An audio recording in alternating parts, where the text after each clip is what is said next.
Well, hello campers and welcome back to Camp Oz. So today, looking at our agenda, we're going to be shopping our stash. And what I mean by shopping our stash, it's gathering goodies that you already have or maybe putting them together all in one space so that you have them at your fingertips when we begin to start creating in our journals. Now, I know that many of you maybe I've already started creating in your journal. I know I have the itch to create in my journal.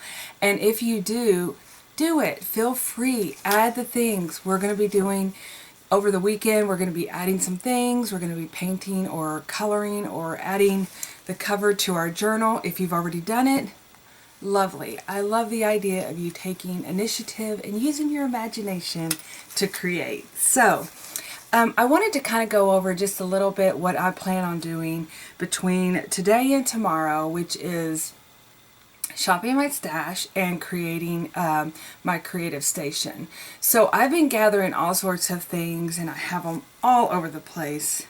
I nearly just tripped over my ribbon pile, and so I've got to get it together as well as your camp counselor. It's very important to be together.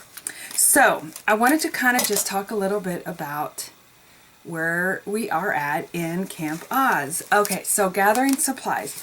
I have a clipboard at all times. I love clipboards. You can clip whatever things in there, especially as a creative person. I have a tendency to put things away or put things down or add things to different folders and bags. That's my weakness, is bags.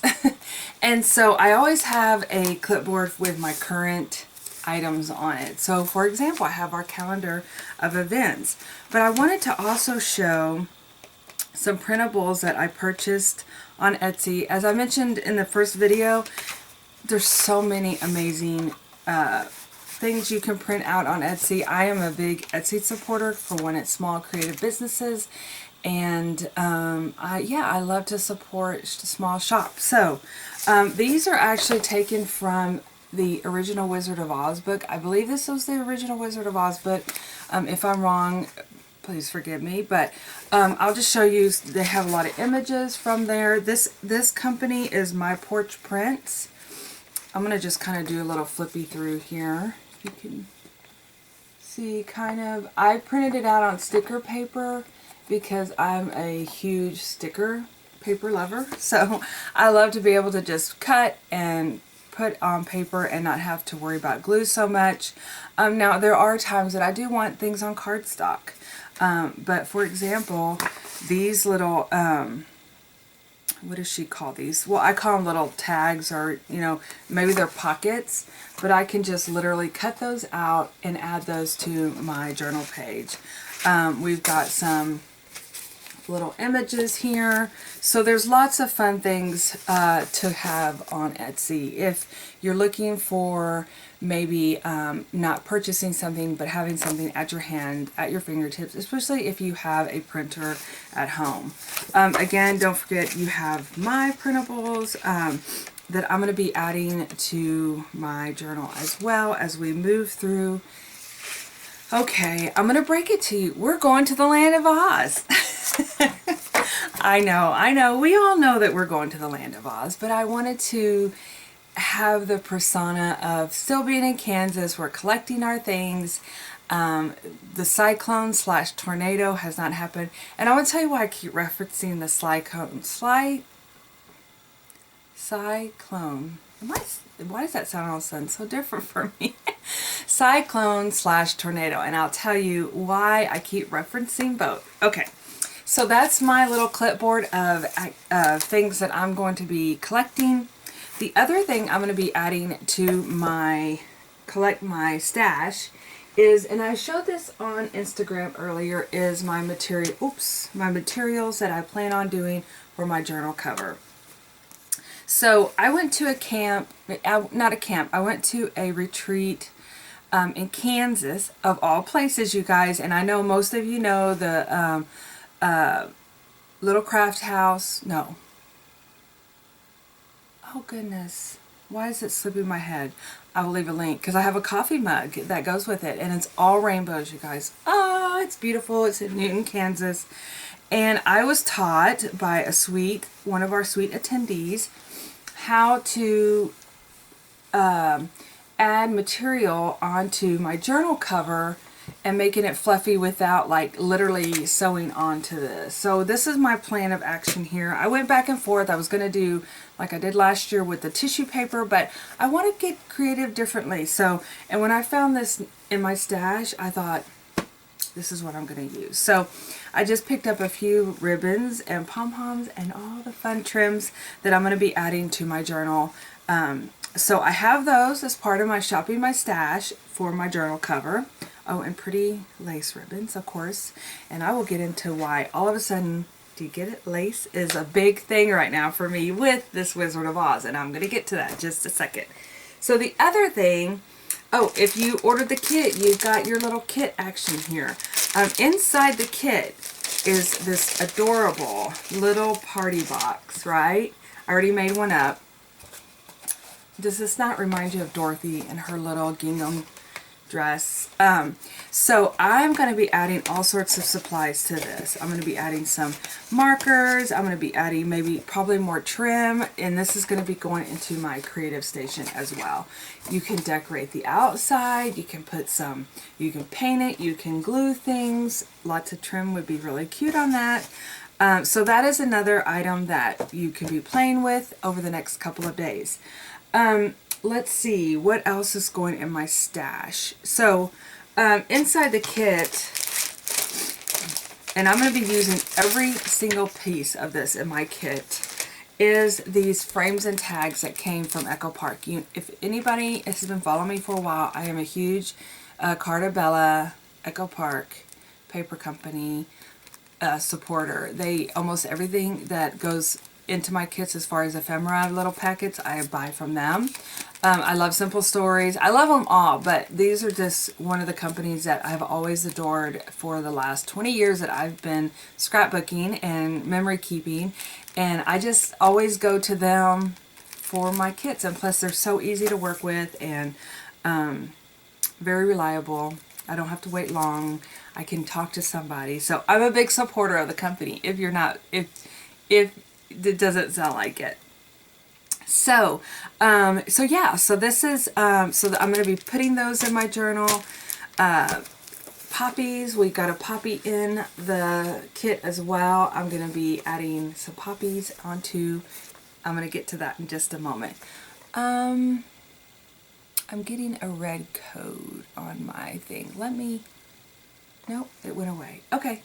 Sorry, I was like, I had to readjust my camera. I hope you guys are hearing me okay on that. Okay, so, okay, getting into my lace era.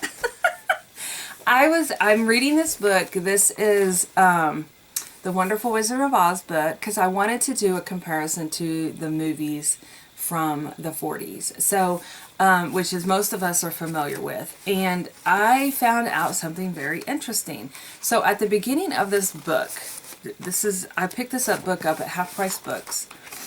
There is a whole timeline in here. And if you've known me for a while, I'm a huge history buff. I love hearing about the history behind where the book came from, the time frame that it was written in, etc. So this goes back to when the Arthur was born in Lyman Frank Baum. He was born in 1856 in New York, and it just talks about just the different timelines within America, and then also some other books that were written during his childhood, or not even during his childhood, during his lifetime. So basically, and it talks about how he got to write The Wizard of Oz. So fast forward to 1900, you guys. That is the Edwardian. I'm sorry if I'm saying that wrong. I was trying to practice it. Sometimes I get tongue twisted. If you guys haven't noticed, sometimes my words don't come out quite pronunciated. I can't even say that. But which means, you guys, that was the romantic time of the year. It's the 1900s. Bring out the lace, bring out all the fluff, bring out all the lace, all the puffiness, everything. So that is exciting to me. And yeah, so I was like, oh, I love that. So anyway, so you know, I love to kind of go with the time frame of when the book was written. But to make a to just give you a brief history, if you do not know The Wizard of Oz, he literally, which I had no idea that there were so many books to The Wizard of Oz, and he really did try to branch out afterwards. He was a struggling writer, you know. He did write books. He wrote published in newspapers, etc. But he really did try to get away from the Oz once The Wizard of Oz was written, and everybody wanted that book, wanted to have the additions to it. So there is lots and lots of Oz books out there. And it says in 1913, just to give a little history, because Bond's non-Oz books are not as successful in his Oz stories and he needs money, he writes, listen to this book, it sounds really cute, The Patchwork Girl of Oz. So he really was stuck in Oz world as far as writing books about it, because that's what the people wanted. You know, they wanted to continue with the imagination of Dorothy and the Wizard of Oz and all the things. I have no idea what the other books are about. Would love to, I will more likely read about the other books. And what's also interesting is I based everything on the movie, you know, because that's what I grew up watching, which that's going to be one of my memories that I tell in my journal about how watching it, but that's going to come at a later time. But like his final book in 1920 was Glinda of Oz. It was published. So yeah, so that was, and then when did he, oh, he passed away in 1919. So anyway, that's just very interesting, because the actual MGM releases the classic film The Wizard of Oz, starring 16-year-old Judy Garland, in 1939. So and that just begins a whole nother storyline of The Wizard of Oz, if you ask me, because there are lots of different things that happened on that film set. And also just knowing, you know, the history of the, you know, 1939 was, you know, before World War II. And so anyway, I just find, I'm a huge history person, if you cannot tell. I love to know the story behind the story, so to speak. So anyway, it's been very interesting reading this, because it is a little bit different, actually quite a bit different than the actual movie. And so I find myself going, well, do I follow the book idea or do I follow the movie?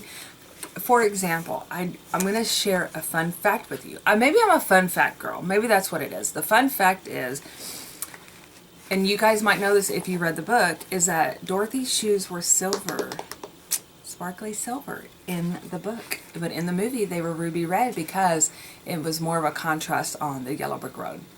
Fun facts. Did you know you're going to get them here?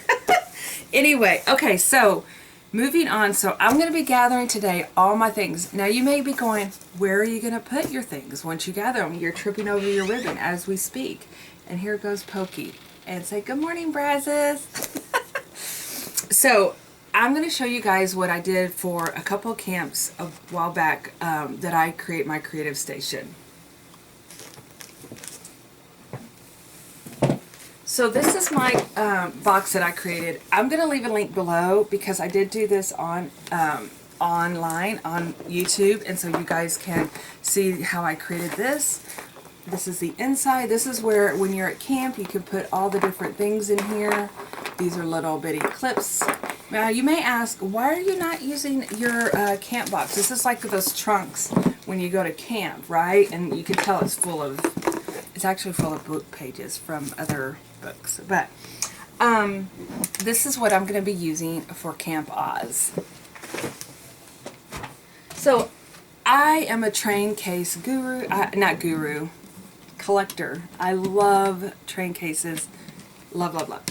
I have a ton of them. I've posted pictures before of my collection. I love to paint them, but then I go, oh, especially, okay, I'm going to show you the inside of this. Now, if anybody's ever looked at train cases, you'll know that they come in all sorts of different shapes. Shape, sizes, eras. A lot of times they don't have the best smell in the world when you open them up because they are so old. They also have...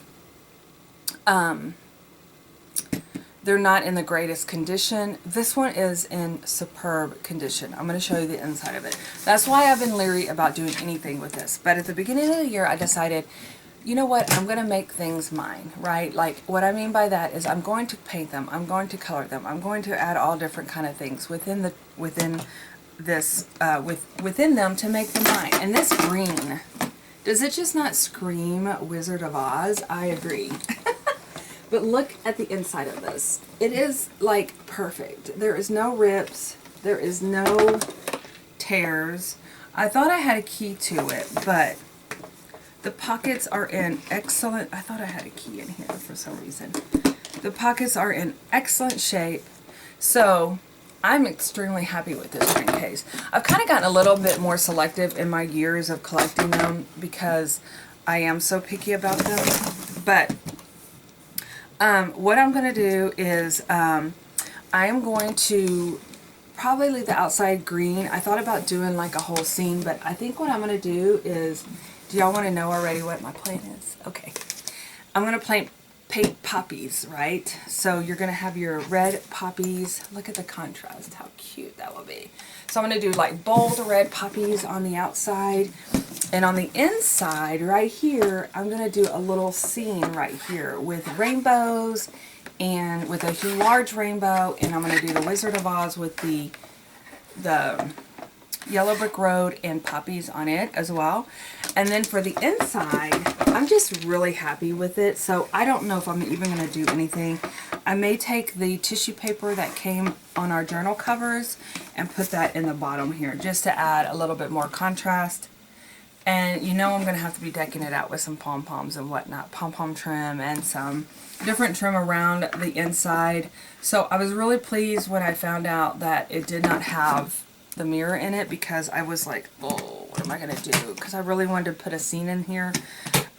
So yeah, I'm going to be painting this online, you guys. So that's going to be in my next video. If you want to know the behind the scenes things, I'm going to be actually like doing bits and pieces at a time because I have to have drying time. So I'm going to start that today, and I hope to show you the video completed tomorrow, my train case. So you guys have fun today, collect, put together all the things that you want to add to your journal. If you want to add to your journal, please go ahead and feel free. Do a little research on the Wizard of Oz on the 1900s. It's fun. I know. Maybe it's fun. I'm a history person, so it's super fun to me. All right, you guys, y'all have a super sparkly rest of the day, and I will see you tomorrow.